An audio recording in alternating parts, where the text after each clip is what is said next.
Saint মার্টিনের ভাগ্যে কি হয়েছে? ওটা কি বাংলাদেশের আছে না নাই? সে জবাবটা আমি ইউনূসের কাছে চাই। আচ্ছা, আমাকে স্বৈরাচার বলা হয়, আমি নাকি গণহত্যা করছি, আমি নাকি মানব অধিকার লঙ্ঘন করছি, কিন্তু ইউনূস কী করছে? তার যে সমন্বয়করা কী করছে? এই বেশি দিনের কথা না, এই 2-3 দিন আগেই দেখেন ধানমন্ডিতে বাড়িতে ডাকাতি করতে গেছে। সেই ডাকাতি করতে গেলে তাদেরকে ধরা হয়েছে। তাদের ধরা হলো কেন? সেই জন্য ইউনূসের যে এক দল তৈরি করেছে কি এনসিপি, সেই দলের এক নেতা কি হান্নান মাসুদ, সে যে মুচলেখা দিয়ে সেই ডাকাতদের ছাড়িয়ে এনেছে। তার মানে খুনি ডাকাত যত চোরটা যা কিছু এই তাই নিয়ে তার রাজত্ব। এবং জুলাই 15 তারিখ থেকে যে হারে গণহারে পুলিশ হত্যা করা হয়েছে, আওয়ামী লীগের নেতাকর্মী হত্যা করা হয়েছে, সাংবাদিক হত্যা করেছে, পেশাজীবী হত্যা করেছে, তার কোনো বিচার হবে না। ইন্ডেমনিটি দেওয়া হয়েছে। কেন দেওয়া হবে ইন্ডেমনিটি? খুন করে ইউনূসের বাহিনী, এগুলি তো তার মেটিকুলাস ডিজাইনের অংশ। তারা এভাবে নির্বিচারে হত্যাকাণ্ড, অগ্নিসংযোগ, সমস্ত কিছু ধ্বংস করা শুরু করলো, আগুন দিয়ে দিয়ে পোড়াতে শুরু করলো। বাংলাদেশ আওয়ামী লীগের কোনো একটা নেতা কর্মীর ঘর বাড়ি নাই, ব্যবসা প্রতিষ্ঠান নাই, জ্বালিয়ে পুড়ে ছারখার করে দিচ্ছে, নিঃস্ব করে দিচ্ছে আমাদের এক একটা নেতাকর্মীকে। অস্ত্র অর্থ ছড়িয়ে যারা এই ক্ষমতা দখল করলো, সেই ডক্টর ইউনূস ক্ষমতা দখল করেই তারা কি করেছে? এই 8টা মাসে মানুষকে কি দিতে পেরেছে দেখলাম। খুব লম্বা গলায় তাদের লোক বলছে ঋণ পরিশোধ করেছে। ঋণ পরিশোধ তো একটা নিয়মিত ব্যাপার। বাংলাদেশ তো কোনো দিন ডিফল্টার হয়নি। বাংলাদেশ নিয়মিত ঋণ পরিশোধ করত। আমাদের জিডিপির মাত্র 37% আমাদের ঋণ ছিল। খুব লম্বা গলায় বললেন এত হাজার টাকা, এত মিলিয়ন ডলার নাকি পরিশোধ করেছে। পরিশোধ করেছে, টাকাটা পেয়েছে কোথায়? ওটা পরিশোধের জন্য তো টাকা বাজেটে ধরাই ছিল। কিন্তু আমার প্রশ্ন হচ্ছে যে এই 8 মাস তো 1 পয়সাও দেয়নি, তাই সেটা জমে গেছে না? তো বাজেটের টাকা কোথায় গেল? কি করলো সে টাকা? বয়স্ক ভাতা, বিধবা ভাতা থেকে শুরু করে 116টা সামাজিক নিরাপত্তা কর্মসূচি বন্ধ। কোনো দিন বাংলাদেশের কোনো দুর্যোগ দুর্বিপাকে কোনো দিন সে কোনো সহযোগিতা করেনি। গ্রামীণ ব্যাংকে তার 1 পয়সা বিনিয়োগ নাই, কিন্তু সারা বিশ্বে মিথ্যি বলে বেরিয়েছে এটা কি তার করা। গ্রামীণ ব্যাংকে তো আমি 400 কোটি টাকা দিয়েছি যখন প্রধানমন্ত্রী হয়েছি। ইউনূসকে তো আমরা ওই যে টেলিকমিউনিকেশন ব্যবসাটা তো আমি দিয়েছি। আর হত্যা করে তারা, নাম দেয় মব জাস্টিস। আইন কেউ হাতে তুলে নিতে পারে না। আইন হাতে তুলে নেওয়াটাই হচ্ছে বেআইনি। কেউ অপরাধ করে তাকে আইনের হাতে সোপর্দ করবে। পিটিয়ে পিটিয়ে হত্যা করা, লাঠি, সোটা, চাপাতি, অস্ত্র, চাইনিজ কুড়াল হাতে নিয়ে সে চিফ জাস্টিস থেকে শুরু করে জজ সাহেবদের পদত্যাগ করানো, একেবারে election commission, public service commission, মানবাধিকার কমিশন, তাদেরকে পদত্যাগ করানো, এটা কোন ধরনের জাস্টিস? পাবলিক তো যায় না ওখানে। এরা তো সব ইউনূসের ভাড়া করা লোক। ডক্টর ইউনূস ক্ষমতায় আসলেন, সব জঙ্গি এবং সন্ত্রাসী যাদেরকে গ্রেপ্তার করেছিলাম, বাংলাদেশকে জঙ্গিমুক্ত করেছিলাম, সবাইকে ছেড়ে দিল। মনে হয় যেন জঙ্গিমুক্ত করাটাই আমার একটা অপরাধ। আর সেই জন্য আমি এখন মানবাধিকার লঙ্ঘনকারী। আমি এখন আমার সারা বিশ্বব্যাপী আমার বিরুদ্ধে বলে বেড়াচ্ছে, কিন্তু কারোর চোখ নাই, দেখে না, কান নাই, শোনে না। মব জাস্টিসের নামে আর যেভাবে এই ধরনের মানুষ হত্যা করা, আর যে কেউ যে কেউ বাড়িতে ঢুকে যেতে পারে, গিয়েই সেখানে মারপিট, লুটপাট এবং অগ্নিসংযোগ।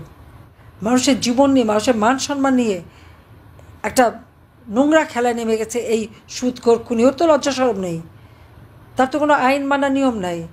গ্রামীণ ব্যাংকের এমডি পদে 60 বছর বয়স পর্যন্ত থাকতে পারে। সে কি কোনো আইন মেনেছিল? মানে নাই না। 70 বছর পর্যন্ত সে থেকেই গেল। আবার তাকে যখন বাংলাদেশ ব্যাংকে থেকে বলা হলো যে এটা সম্পূর্ণ বেআইনি, আপনি থাকতে পারেন না, এমন আমাদের মুহিত সাহেব আর গরিজবি সাহেব তাকে অফার দিল যে আপনি গ্রামীণ ব্যাংকের অ্যাডভাইজার এমিরেটাস হন। না, এমডি থাকতে হবে।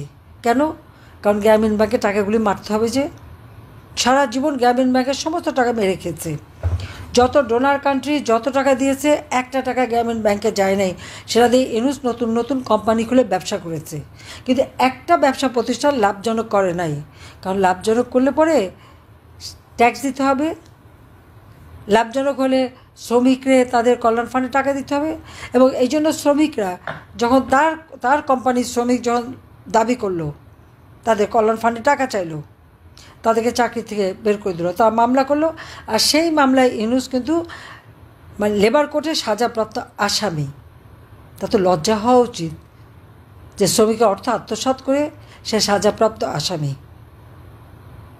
সেই আসামি এখন বাংলাদেশের ক্ষমতায় বসে আছে, এবং আমি জানি না সারা দেশের মানুষের কী চোখ। অনেকে তো আবার ইউনূস এসেছে ক্ষমতায় বিগলিত হয়ে পড়ল, কিন্তু ইউনূসের বীভৎস চেহারাটা, এবং সে তো চরমভাবে অকৃতজ্ঞ, চরমভাবে স্বার্থপর এবং লোভী।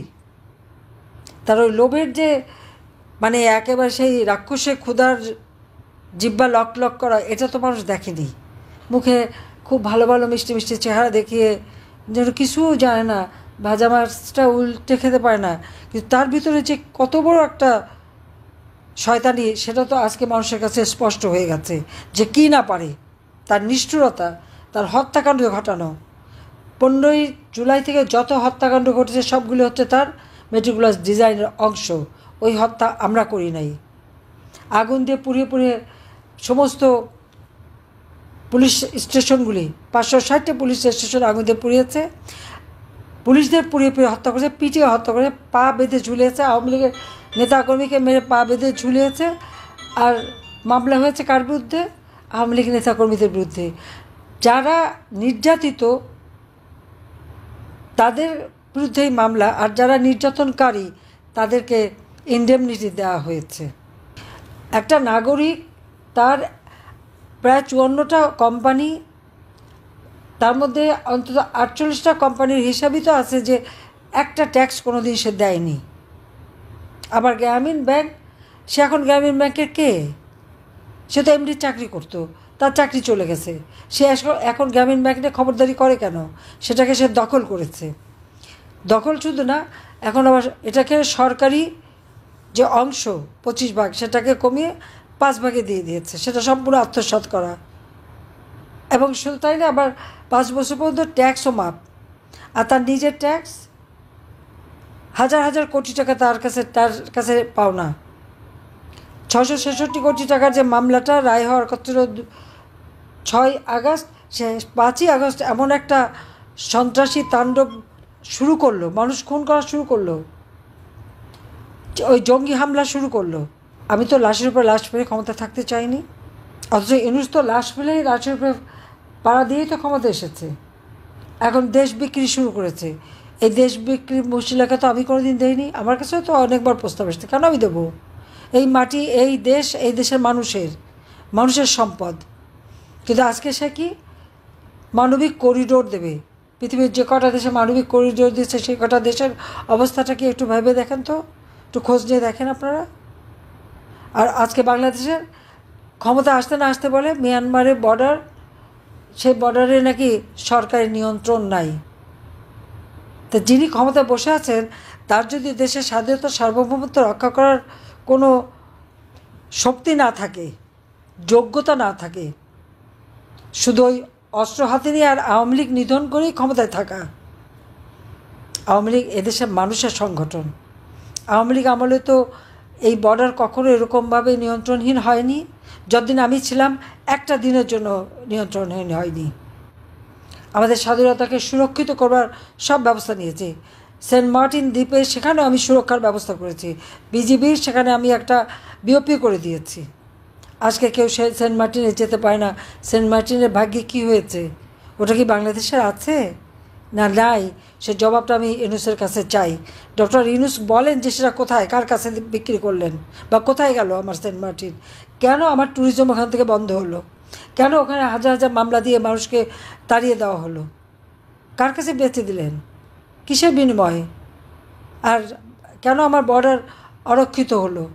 তার জবাব তো ইউনূসকে দিতে হবে। এই দেশ বিক্রি করার জন্য না। আমরা রক্ত দিয়ে এই দেশ স্বাধীন করেছি, এটা আমাদের মনে রাখতে হবে।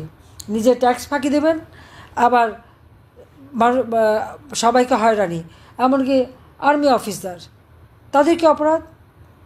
গোয়েন্দা সংস্থার প্রধান ছিল, কে কোথায় ছিল, তাদের বিরুদ্ধে তাদের পাসপোর্ট বাতিল, তাদের বিরুদ্ধে মামলা, তাদের বিরুদ্ধে হয়রানি। যারা আমার স্বাধীনতা সার্বভৌমত্ব রক্ষা করবে তাদেরকে এভাবে অপমান করে কিভাবে, জাতির কাছে হেয় করে কিভাবে? যে সেনাবাহিনীর পিছনে জনগণের সমর্থন না থাকে তারা কি জিততে পারে? পাকিস্তানি হানাদার বাহিনী 96,000, তারা যে সারেন্ডার করতে বাধ্য হয়েছিল কেন? জনসমর্থন ছিল না। তা আজকে আমাদের সেই স্বাধীনতা সার্বভৌমত্ব রক্ষাকারীদেরকে জনগণের কাছে হেয় প্রতিপন্ন করা হচ্ছে। আইন শৃঙ্খলা রক্ষাকারী সংস্থা, তাদেরকে নির্বাচনে হত্যা করা যায়, বিচার হয় না, ইন্ডেমনিটি দেওয়া হয় এবং তাদের পুরস্কার করা হয়। আর দুর্নীতির কথা, আমাদের দুর্নীতি খোঁজেন, আমার অর্থ খোঁজেন, সম্পদ খোঁজেন, খোঁজ করেন। তার বাপরাও তো খোঁজ করেছে, পায়নি তো। ওয়ার্ল্ড ব্যাংক খোঁজ করেছে, সে পদ্মা সেতু টাকা যখন বন্ধ করেছিল বলেছে আমি নিজের অর্থে করব, দুর্নীতির মামলা দিয়ে আমি, আমার বোন, আমাদের ছেলে মেয়ে সবার খোঁজ করেছে, পেয়েছে কিছু? কানাডা ফেডারেল কোর্টে মামলা করেছিল, সেই কোর্টে বলেছিল ওয়ার্ল্ড ব্যাংকের সমস্ত অভিযোগ ভুয়া, মিথ্যা, এবং সব ইন্ডাস্ট্রির জন্যই হয়েছে এটা। আমরা নিজের অর্থে পদ্মা সেতু করেছি, আজকে সে পদ্মা সেতু সে ভাঙতে গেছে। আবার তারা উপদেষ্টা বলেন পদ্মা সেতু করে নাকি সর্বনাশ হয়ে গেছে। 22টা জেলা গণমানুষকে জিজ্ঞাসা করা হোক, তাদের সর্বনাশ হয়েছে না তাদের আর্থসামাজিক উন্নতি হচ্ছে, এইটুকু যে জানে না তারা আবার এখন ক্ষমতায় বসে আছে। আমার পরিষ্কার স্পষ্ট কথা, যত মিথ্যা মামলা দেওয়া হয়েছে সব প্রত্যাহার করতে হবে। আওয়ামী লীগের 1 লক্ষের উপর নেতাকর্মী আজকে কারাগারে বন্দী, তাদের সবাইকে মুক্তি দিতে হবে। এবং শুধু তাই না, প্রত্যেকে আজকে নিত্য প্রয়োজনীয় প্রত্যেকটা জিনিসের দাম বেড়ে গেছে, মানুষের ক্রয় ক্ষমতার মধ্যে আনতে হবে। পার্বত্য চট্টগ্রাম এবং মিয়ানমারের বর্ডার আজকে যে অরক্ষিত রয়ে গেছে, তার সুরক্ষা দিতে হবে, দেশ বিক্রি করবার জন্য না। এখন চট্টগ্রাম পোর্টও বিক্রি করতে চায়। এই চট্টগ্রাম পোর্ট আমরা লাভজনক প্রতিষ্ঠানে পরিণত করেছি।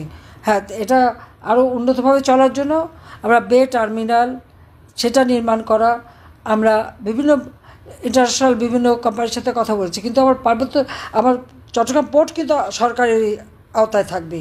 আজকে সেটাও বেঁচে দেওয়ার জন্য সে চক্রান্ত করে যাচ্ছে। দেশটা বিক্রি করবে শুধু নিজের ক্ষমতাটা টিকে রাখার জন্য।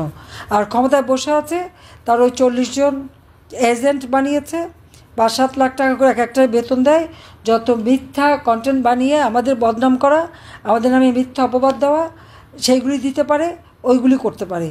প্রত্যেকটা জায়গায় টাকা খরচা, এত টাকা পায় কোত্থেকে? বাংলাদেশে একটা টাকাও কোনদিন বিনিয়োগ করেনি, কিন্তু বিদেশে তার বিরাট বিনিয়োগ, বিরাট টাকার বঙ্ক। কার টাকা এটা? মানুষের জনগণের টাকা, গরিবের রক্ত চোষা টাকা, ক্ষুদ্র ঋণ দিয়ে মোটা অঙ্কের সুদ দিয়ে সেই টাকা। নইলে এত টাকা সে পেলো কোথায়? 6,000 টাকা বেতনের এমডি চাকরি করেছে যে সে এত হাজার হাজার কোটি টাকার মালিক হয়ে গেল কীভাবে? আজকে এত টাকা খরচ করে কীভাবে? তার জবাব একদিন বাংলার মাটিতে তাকে দিতে হবে।